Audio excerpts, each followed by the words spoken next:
How to play monotone poker boards. Have you ever found yourself staring at a flop where all three cards are of the same suit?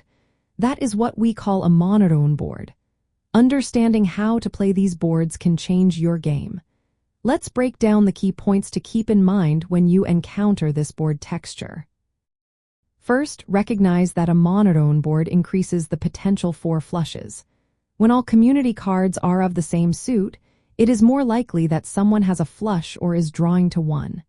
However, do not jump to conclusions. The actual chance that your opponent holds a flush might be lower than you think, especially in heads-up situations. Next, adjust your betting size and frequency. On monotone boards, the dynamics can shift quickly.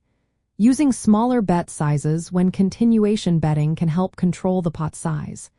This way, you can gather more information without committing too many chips when the board can change dramatically.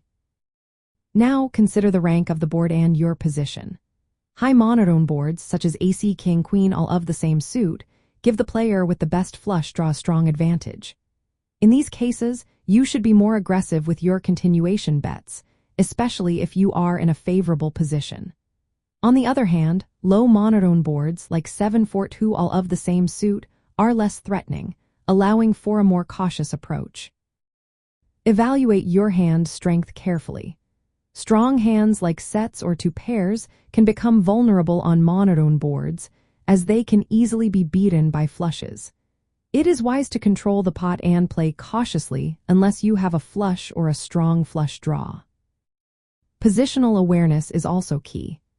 Playing from a late position allows you to control the pot better and make informed decisions based on your opponent's actions. If you are out of position, consider checking or calling instead of raising unless you have a strong hand. In multi-bet pots, such as 3-bet scenarios, a monotone board requires tighter ranges and more selective aggression. Raising or bluffing on these boards should be done with caution, keeping in mind the likelihood that your opponent has a flush or flush draw.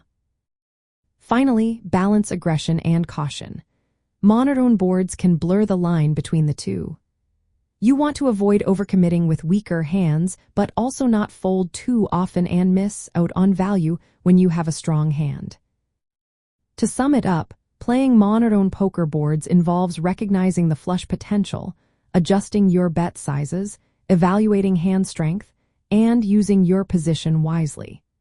By controlling the pot and making decisions based on your opponent's possible flushes, you can navigate these tricky boards more effectively.